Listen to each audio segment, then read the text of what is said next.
Amados irmãos, recebam a paz do Senhor Jesus, pastor Davi Bueno, e nós vamos aqui para a terceira parte desta lição de número 2. Estamos estudando a lição sobre Josué, aprendendo a servir com fidelidade e excelência, uma série de 13 lições que estão sendo comentadas pelo pastor Valdir Alves. E aqui nessa terceira parte nós vamos falar sobre a obediência, que a obediência ela leva ao êxito. Então eu grifei uma parte que eu vou ler aqui que diz assim, dos comentários do pastor Valdir Alves. Esse é um princípio importante na vida cristã.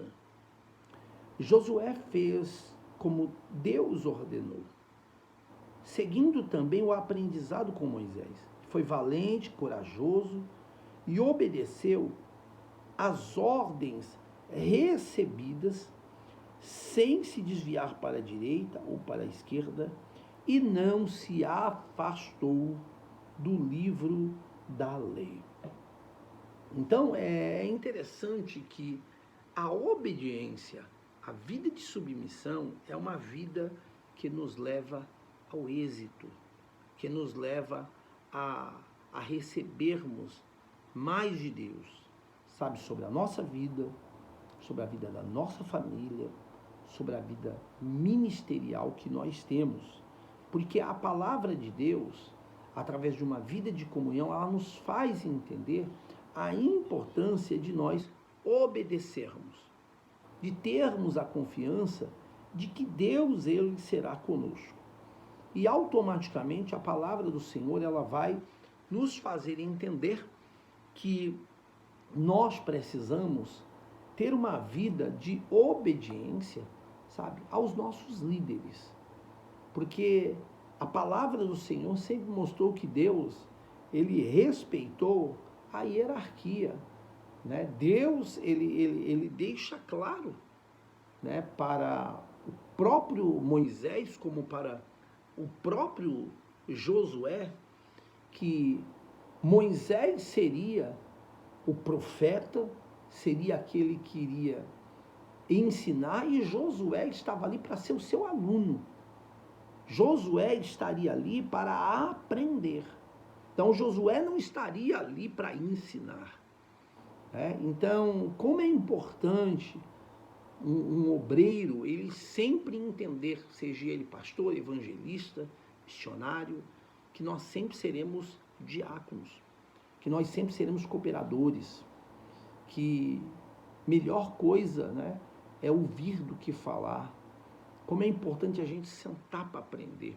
Né? Existem pessoas que, infelizmente, elas não têm a humildade de sentar para aprender. Existem pessoas que, quando sentam, elas ficam procurando defeito naquilo que as pessoas vão falar. Né? Elas se julgam melhores que as pessoas, elas julgam que a sua palavra, a palavra que sai de sua boca é melhor, né, do que a palavra que sai da boca de qualquer pessoa. Então são pessoas insubmissas, que por mais que estão aprendendo a entrar pelo caminho correto, mas não entram, porque infelizmente são rebeldes e com o tempo acabam até mesmo, né, manifestando sobre suas vidas um espírito luciferino. Porque quase não, todas as seitas que nós passamos a estudar, a sondar, a tentar entender, pode ver, os líderes, eles tiveram uma visão, sabe? Eles tiveram um sonho de que eles tinham que sair daquele lugar. Então o que eles fizeram? Eles dividiram o trabalho. Né? E a gente sabe que a matemática de Deus, ela sempre procura somar, ela sempre procura multiplicar. E a matemática do diabo? A matemática do diabo sempre procura dividir, sempre procura subtrair. Então, é de praxe que uma pessoa que tem a oportunidade de entrar por um caminho de obediência, de entrar por um caminho de submissão, mas não entra, não está disposta a entrar pelo caminho da obediência, pessoas que não participam de cultos de ensino, pessoas que infelizmente não participam de escola bíblica dominical, pessoas que não desejam crescer na graça e no conhecimento, porque são pessoas que não gostam de participar de orações, pessoas que, infelizmente, eu vou aproveitar e vou dizer aqui, valorizam mais o templo dos outros do que o lugar onde ele é acolhido. Essas pessoas, elas correm um sério risco, sabe, de acabarem se rebeliando e até mesmo abrindo, né, um local para desenvolver um trabalho no qual não vai estar na direção de Deus e nem vai ter o conhecimento para ensinar. Por quê? Porque nunca tiveram a disposição para sentar para aprender. Então a obediência, ela leva o homem a uma vida de êxito. E diante disso, alguns benefícios a Bíblia vai mostrar que foram liberados para Josué por causa dessa obediência. Então o tópico 3.1 aqui vai dizer: prosperar no teu caminho. Então o caminho da pessoa que é obediente é um caminho que Deus o leva à prosperidade. Então aqui vai deixar-nos claro que por causa da obediência, o temor a Deus, né, e automaticamente a obediência que Josué tinha para com Moisés, o Senhor fez maravilhas, está escrito aqui, por intermédio de seu fiel servo. Como, por exemplo, a passagem pelo Jordão em terra seca.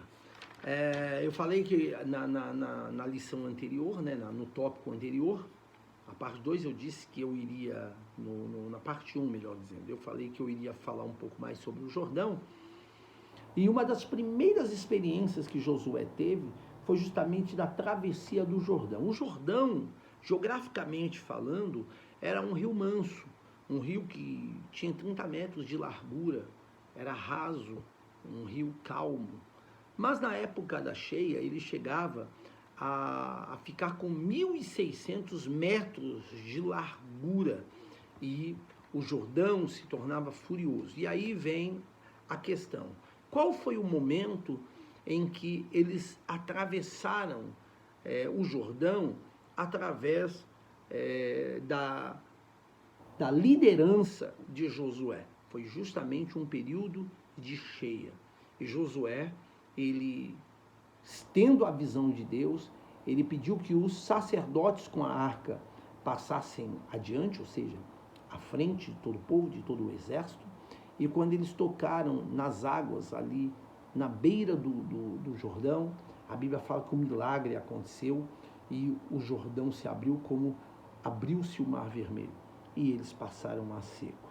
Uma outra conquista foi a conquista de Jericó, que foi de maneira extraordinária, porque a cidade era murada, a cidade tinha muros com praticamente aí 6 metros de largura, né, quase 8 metros de altura aproximadamente, uma torre central com 8,5 metros de altura, cheias de soldados preparados, arqueiros, e através da obediência, e aí entra a questão da perseverança, porque durante 6 dias eles deram uma volta, cada dia uma volta na cidade.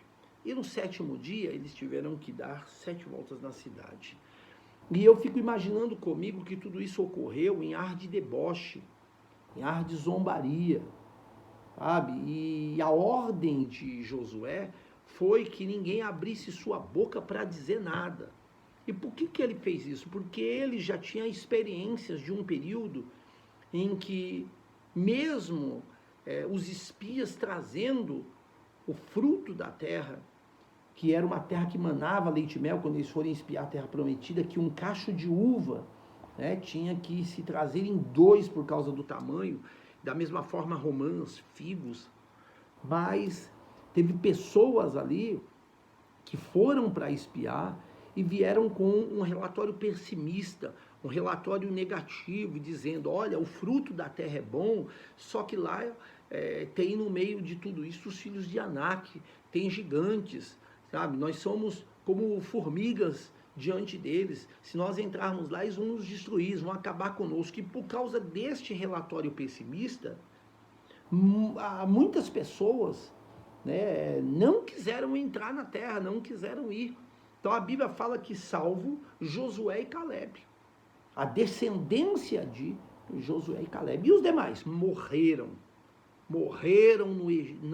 no deserto, morreram, ficaram vivendo em círculo, não conseguiram achar o caminho. Por causa do quê? Da desobediência. Porque esta é a paga para o desobediente, esta é a paga para o rebelde, esta é a paga para o incrédulo, que não acredita no trabalhar de Deus. Então o êxito é para aquelas pessoas que levam uma vida de obediência. A prosperidade no caminho não é para os incrédulos, os desobedientes, é para quem leva uma vida de obediência. E a palavra do Senhor nosso Deus faz entender que através do silêncio eles não murmuraram, não reclamaram, obedeceram, e eles viram por obra divina as muralhas caindo por terra, quando Deus disse gritar isso, depois da 7ª volta do 7º dia. Gritai. E eles gritaram e não precisaram levantar uma espada naquela situação, mas as muralhas vieram de alto a baixo. Uma outra situação extraordinária que o pastor Valdir Alves coloca aqui foi a vitória sobre os 5 reis em Gibeão. Primeiro, veio chuva de grandes pedras de Saraiva, em Ázeca. Ou seja, a chuva geralmente ela vem para todos, mas naquela ocasião Deus mandou chuva de pedra, de granizo, pedras grandes, só sobre o exército inimigo e não sobre o exército de Israel. E ainda mais, tanto o sol quanto a lua se deteve, o sol em Gibeão e a lua no vale de Aijalon. E Deus permitiu isso acontecer para que não escurecesse, pois dificultaria de eles continuarem lutando, guerreando. Mas Deus ouviu a oração de Josué e Deus parou o sol. A luta continuou e Deus trouxe vitória à nação de Israel. E aqui no top 3.2 vai dizer, com isso, que Deus confirma o seu projeto. Então, olha, uma parte que eu grifei: diante das incertezas, devemos pedir em oração a confirmação do Senhor para saber qual caminho seguir. Como é importante nós entendermos que Deus, ele confirma o seu projeto. Deus, por que ele confirma? Porque ele já tem o seu projeto estabelecido. E nós temos que entrar no seu projeto. Nós servimos um Deus de projetos. Se você abrir a sua Bíblia em Apocalipse, capítulo 13, versículo 8, a última parte do versículo vai estar escrito: o Cordeiro de Deus que foi morto antes da fundação do mundo. Se você for ler Efésios, capítulo 1, versículo 3, vai estar escrito: bendito é o Deus e Pai de nosso Senhor e Salvador Jesus Cristo, que nos elegeu nele, ou seja, em Cristo, antes da fundação do mundo. Então, assim, antes da fundação do mundo, Deus já estabeleceu um propósito de salvação, um propósito de bênção, um propósito de vitória para aqueles que obedecerem a Ele, para aqueles que obedecerem à orientação daqueles que foram separados como obreiros de Deus, com o intuito de propagar a palavra do Senhor nosso Deus. Então é muito importante nós entendermos, e eu sempre costumo dizer isso, que mensagens, nós pregadores sempre temos de monte, mas o importante é nós entendermos o que Deus ele quer para aquele dia, para aquele momento, para aquela hora. É muito importante, porque às vezes nós temos uma palavra que aos nossos olhos, essa palavra, essa mensagem vai impactar, essa mensagem vai fazer algo grande, e a grande verdade é que Deus muda a liturgia daquele culto e nos traz uma palavra que aparentemente parece ser muito simples, e só no final dela que nós vamos entender a grande diferença que ela proporcionou, não é? Naquele lugar. Então é muito importante essas coisas. E aí nós vamos ver aqui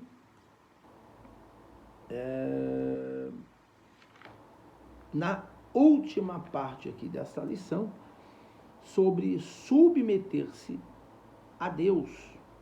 Submeter-se a Deus. E aí aqui a palavra do Senhor vai dizer-nos que, vou ler aqui, existem regras para todas as áreas da vida e deixar de cumpri-las é sinal de desobediência. José foi fiel e observou a lei. Então, ele foi o quê? Submisso. Quando nós falamos de submissão, nós passamos a entender que submeter-se fala de nos entregar de forma voluntária a uma autoridade superior, seja dos céus, pela palavra, ou a uma autoridade espiritual, com humildade e respeito. Então, nós vemos que isto foi realizado, né, através do próprio sacerdote Eli, onde a gente entende que Deus, irmãos, ele respeita hierarquias, né? Então a gente precisa se submeter à vontade de Deus, porque ele respeita hierarquias. A Bíblia vai fazer entender que quando Samuel ouviu Deus falar com ele, ele correu em Eli porque ele ouviu a voz de Eli. Ele não ouviu a voz de Deus. A tal ponto que, de repente, Eli chegou e disse: olha, se você ouvir de novo, diga, fala, Senhor, que teu servo ouve. E ele se submeteu à orientação do sacerdote. E aí, quando ele ouviu novamente, ele diz: fala, Senhor, que o teu servo ouve. Ele já não ouviu mais a voz de Eli. Mas o que Deus queria com aquilo? Levá-lo até Eli, para que Eli o orientasse. Até Deus estava deixando claro: eu não passo por cima da autoridade que eu constituí. E aí eu fico observando quantos obreiros querem passar por cima da autoridade que foi constituída por Deus. Então é importante que, se quisermos ter uma vida de êxito, sabe, ministerialmente falando, e na nossa vida cristã também, nós precisamos nos submeter à vontade de Deus e vivermos uma vida de obediência aos nossos líderes. Então, olha o que diz aqui no comentário do pastor Valdir Oliveira. Quando uma pessoa recebe todos os treinamentos e suportes necessários e não consegue dar o resultado esperado, ela deverá ser substituída. E a gente tem um exemplo do rei Saul. Deus disse para Samuel, 1 Samuel capítulo 16, versículo 1, até quando você terá dó de Saul, tendo eu o rejeitado? E é importante nós deixarmos claro aqui que ele não foi rejeitado para a salvação. Deus não rejeita o homem para a salvação. Ele foi rejeitado para governo. Ele não servia para governar. E Deus disse: eu já tenho escolhido da casa de Jessé o belemita alguém para reinar sobre o meu povo, ser chefe do meu povo. Então ele não foi rejeitado para salvação. Ele teria tudo para ser salvo, se não tivesse feito o que fez. Mas ele foi rejeitado para governo. E aí diz, ó, é melhor trabalhar com um leigo entusiasmado do que com um doutor desanimado. É melhor trabalhar com um aprendiz do que com um profissional rebelde, que não obedece e nem respeita o seu líder. Então é muito melhor mesmo a gente trabalhar com uma pessoa mais simples, mas que vai te ajudar, que vai arregaçar a manga da camisa, que vai ser submisso, temente a Deus, que vai ter uma vida de oração, uma vida de compromisso, uma vida de propósito, uma vida de comunhão com Deus, do que trabalhar com uma pessoa que se acha ser mais do que é e, no final das contas, acaba até mesmo trazendo divisão e manifesta o papel de um verdadeiro divisor e de um rebelde diante da casa de Deus, trazendo vergonhas e escândalos diante de toda a igreja cristã. Então, para a gente encerrar, na conclusão diz que Josué se destaca como um homem que aprendeu lições valiosas de liderança e fé, observando o exemplo de Moisés, ele entendeu a importância da obediência a Deus, da confiança em suas promessas, aplicando esses princípios ao guiar Israel rumo à terra prometida. E assim nós terminamos a terceira parte desta lição abençoadíssima. Deus abençoe todos, em nome de Jesus.